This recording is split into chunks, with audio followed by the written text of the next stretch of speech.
Last week, Bureau of Labor Statistics released the latest inflation numbers, and here reading from New York Post. Inflation hits 8.2% in September, higher than expected. And continuing in the article, U.S. inflation surged 8.2% in September, a steeper than expected increase, a stubbornly high rent and food cost, look poised to ensure another sharp Federal Reserve interest rate hike next month. Core inflation, which excludes volatile food and gas prices, spiked 6.6% in September, up from 6.3% in August. The annual core increase was the largest of its kind since August of 1982. In this video, I'm going to talk about how these inflation numbers affect U.S. housing market, and specifically housing market here in the Bay Area.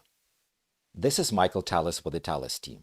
Watch this video to the end, and if you like the content, support this channel by subscribing, hitting the like button, and sharing this video. This persistent inflation forced many economists to revise their forecasts. Here from Inman News.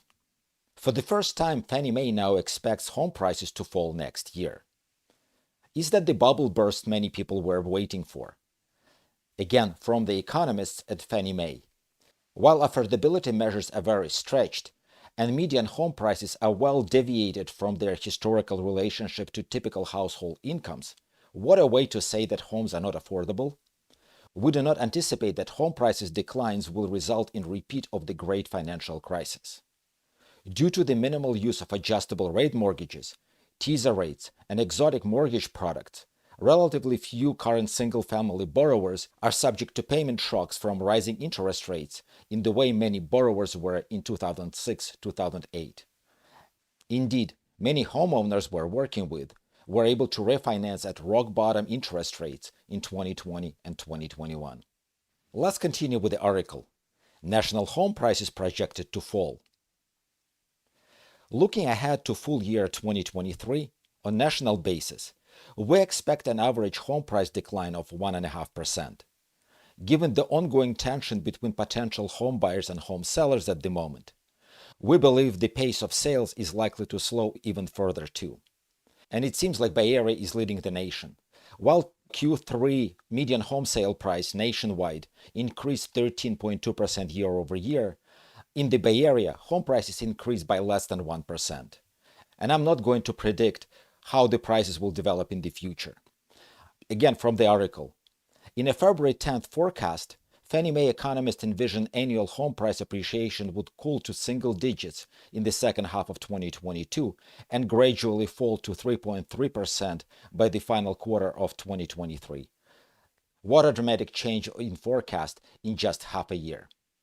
Nationwide, number of home sales is projected to fall by 18% this year and by 21% in 2023. Bay Area again is leading the way. Here in Santa Clara and San Mateo counties, the number of home sales year to date fell by 24% compared with the same time of last year. And at the same time, they are predicting that mortgage rates will start going down next year. Fannie Mae economists expect mortgage rates to ease to 6.2% by the end of next year, but not before hitting a higher than previously forecast peak of 6.7%.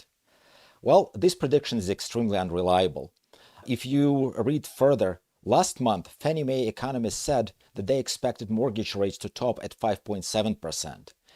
And even now, at the time of filming of this video, 30-year conforming interest rate stands at almost 7%. But not all predictions for the Bay Area are grim. According to Cannon Institute of Private Enterprise Study, San Francisco Bay Area economy will be the fastest growing out of all metro areas in the country. According to the results of this study, Bay Area GDP will be growing by 4.8% in 2022. The only other economy that is growing at above 4% rate will be Austin, Texas. And it seems like they're getting a lot of juice from San Francisco Bay Area, with Oracle and Tesla moving there and Google and Meta expanding quite a bit in Austin area. Growing Bay Area economy will continue to generate high demand for housing. The number of transactions, number of homes changing hands will be limited more by the supply side than by anything else.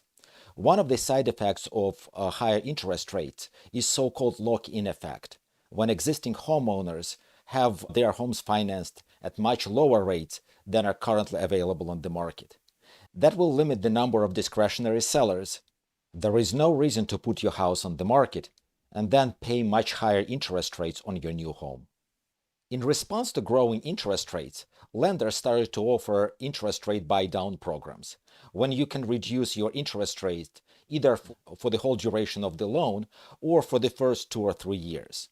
If you are a buyer, talk to your lender and to your real estate agent to figure out if this program makes financial sense for you, whether or not you will have real out-of-pocket savings.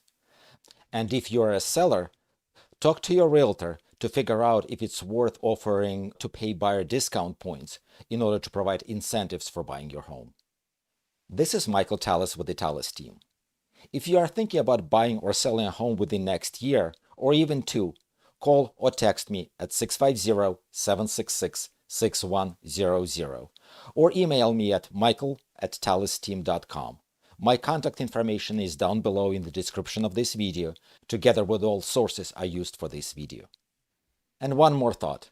With higher interest rates, it starts to make sense again, like it was 20 or 30 years ago, to prepay your loan, to minimize the amount of interest you are paying over the life of your loan. After all, the best home you can have is a paid-off home.